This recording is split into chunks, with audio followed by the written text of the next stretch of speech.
كيف بيتم تصنيع الجبنة من قلب المعامل؟ الجبنة البلدية والجبنة المسنرة والجبنة المغلية. خلينا نشوف. اليوم نحن بضيافة ألبان وأجبان المزرعة، يعني الخبرة الطويلة، عام 1969 داخل دمشق، واليوم داخل اسطنبول، وبكرة إن شاء الله لكل أنحاء العالم، يعني طبيعي 100%. ما شاء الله، تراخيص كاملة للتصدير والاستيراد. من جمالية أجبان وألبان المزرعة إنه بيتم استخدام الطريقة التقليدية مدمجة بالطريقة الحديثة، مما يعطينا جودة عالية ونظافة ممتازة. طبعا بنشتغل على جودة الحليب الربانية، يعني من دون إضافة أي دسم أو سحب أي دسم، مثل ما بيجي من البقر أو الغنم نشتغل فيه تماما. ولأنه بأجبان وألبان المزرعة بنهتم بالجودة، فدائما بيتم توزيع منتجاتنا داخل اسطنبول بسيارات مبردة. وقريبا ان شاء الله حيتم التعاقد مع وكلاء داخل وخارج تركيا وتوزيع منتجاتنا حول العالم. بداية بننطلق لمزرعة الأغنام والأبقار، وهلا بيتم حلب الأغنام والأبقار، ومن ثم يفرغ الحليب في مبردات ضخمة، ومن ثم يرسل الحليب للمعامل بسيارات مجهزة. هلا بنفرغ الحليب بحلل كبيرة وبنشغل عليهم السخانات، وهلا بناخذ عينة بنفحصها بالمخبر وبنشوف جودة الحليب.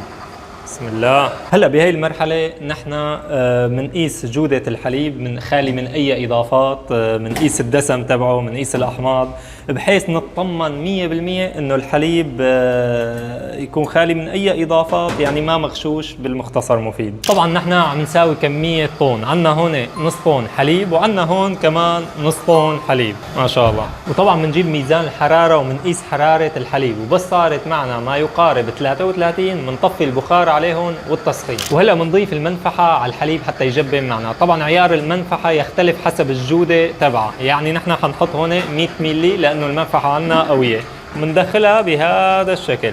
وهلا بنضيف كمان للنص طن الثاني، وهلا هيك بنتركها لتتهدى شي ساعة بعد ما ضفنا المنفحة. وهلا بعد شي ساعة جبنوا هيك معنا شوية حليبات، بنبلش بنخسر فيهم بهذا الشكل، بنمشطهم تمشيط.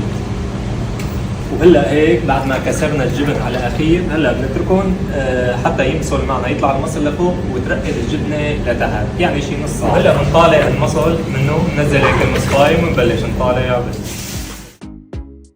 وهلا بعد ما طالعنا الكميه الكبيره من المصل الحليب، هلا بنضيف لهم حسب الرغبه حبه البركه.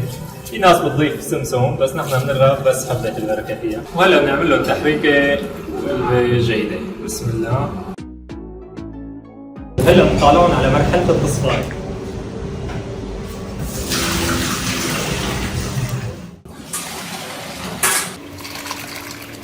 وهلا بنلفهم بهذا الشكل.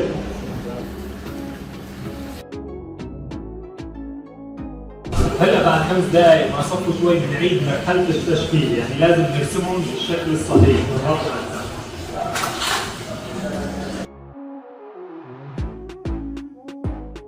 وهلا بعد ما صفوا لازم نعمل له مرحله الكبس، يعني لازم 100% طالع منه المصل.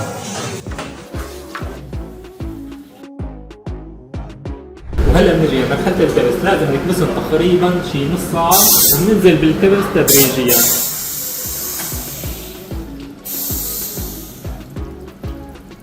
طبعا بالبيت فيكم تجيبوا اي تثقيله عندكم او طنجره فيها مي، اول ما تحطوهم فوق، والوقت بتقدروه على حسب سماكه ونشافه الجبن الموجوده عندكم. هلا بعد الكبس معنا بعد شي نص ساعه بنطالعهم وفورا على التقطيع بالمي البارده مباشره.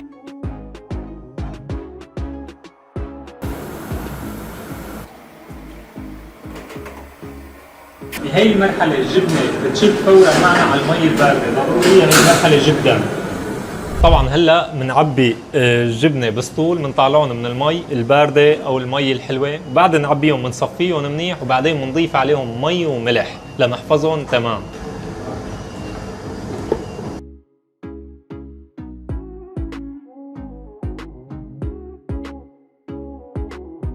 وهلا بنعبيهم بنغرقهم بالمي والملح بهذا الشكل. طبعا عيار المي والملح اذا انتم عم تشتغلوا بالبيت هو عيار البيضة، يعني بس تفوش البيضة لفوق هذا العيار المناسب. لكن ملاحظة سريعة انه كل ما كترنا كمية الملح بتنحفظ معنا الجبنة لوقت اكثر، لكن بتملح معنا اكثر وبصير بدها تحلاي وقت اكثر. اما اذا شغلت يومين ثلاثة للاسبوع كافي عيار البيضة وجيد. وهلا هيك الجبنه البلديه صارت جاهزه معنا. طيب هي الجبنه بتعيش معنا شغله اسبوع بالبراد، اذا بدنا اياها تعيش لوقت اكثر لازم نغليها. هلا حننتقل لمرحله الغلي ونورجيكم كيف بتصير.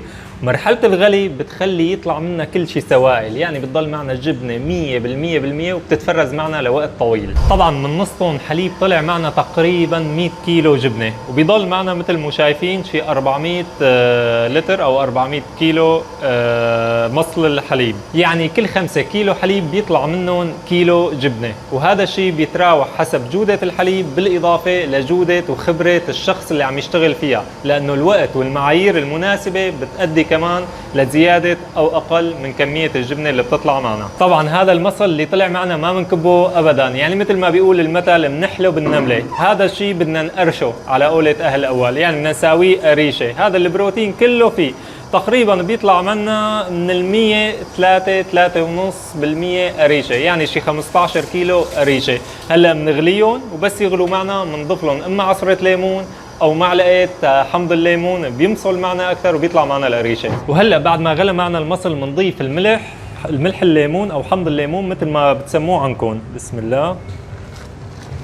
وهلا بنعمل لهم غلوه او قلبه صغيره كرمال تطلع معنا اكبر كميه من القريشه. طبعا لكل 5 لتر بنحط لهم معلقه صغيره حمض الليمون. وهلا بعد 10 دقائق مثل ما شايفين القريشه طلعت معنا على الوش، فبنجيب مصفايه وبنبلش هيك بسم الله نطالعها وبننزلها على شاشيه. يا سلام يا سلام، هي قشطه هي مو قريشه. بسم الله يا عين.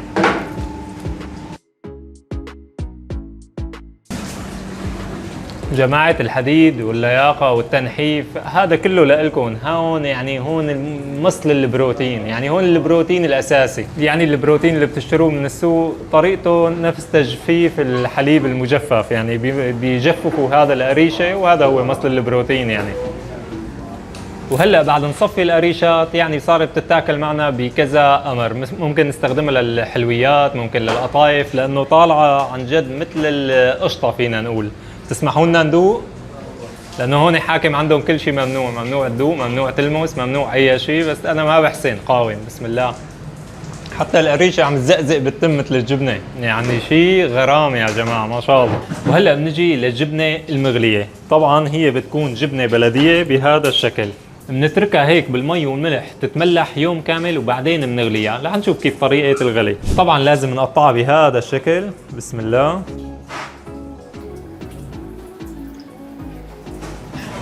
مثل ما شايفين السلل معقمة كلياتها جاهزة للغلي إن شاء الله.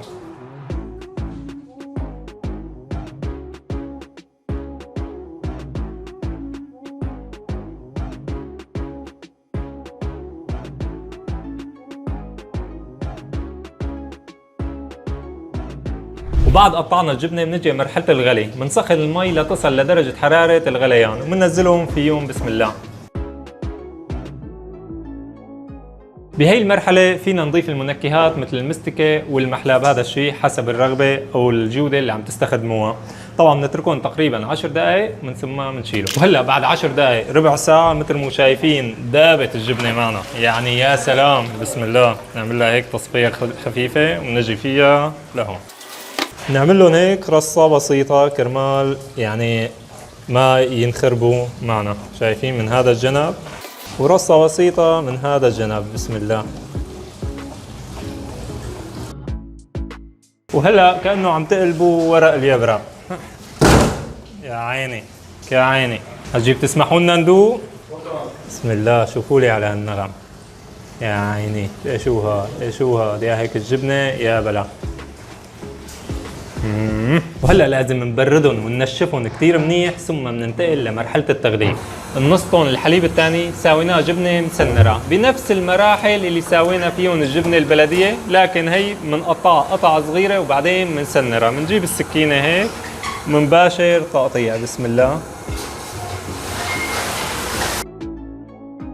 هلا بنقطعهم كلهم وبننتقل لمرحلة التسنير. وهلا بنجي لمرحلة التسنير. عندنا هون مي مغلية، مي وملح طبعا. بسم الله، بنزلهم هيك بهذا الشكل وبنفردهم. طبعا هلا لازم نتركهم يغلوا من 3 دقائق ل5 دقائق، وفينا نضيف منكهات مثل المستكة والمحلاب حسب الرغبة. وهلا بعد 5 دقائق فورا بنطالعهم على مي باردة، مي وملح باردة. بسم الله، شايفين؟ مي وملح باردة.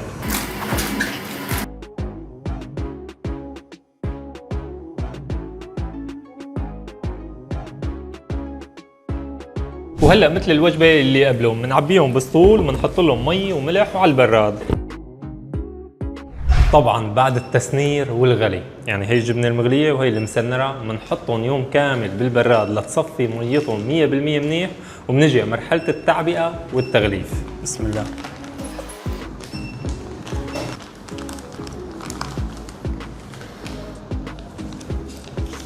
طبعا هلا بنجي لمرحله التغليف. طبعا بنطبع عليها، بنحط يعني الاسم والجوده والمنتج بشكل كامل بالتفاصيل الكامله على المنتج اللي عم نقدمه، وبنجي ان شاء الله لمرحله التغليف. بسم الله.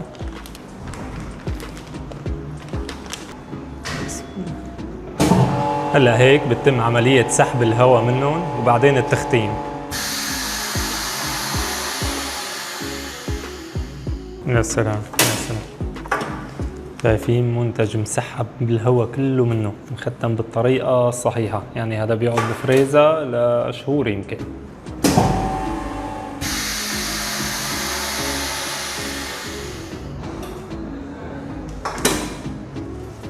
وهلأ هيك منتجاتنا صارت جاهزة، واكيد ما ننسى تاريخ الصلاحية عليه. طبعا مرحلة التغليف بتجي بهذا الشكل وبهذا الشكل. هذا الشكل بيقعد معنا بالفريزة سنة، وهذا الشكل بيقعد معنا بالبراد لسنة كاملة. وهيك وصلنا نهاية الفيديو. إذا عجبتكم هيك وصفات من قلب المصانع أو من قلب المعامل، كتبوا لنا بالتعليقات حتى نصور لكم الوصفات اللي بتحبوها. كان معكم شيف بلال، سلام.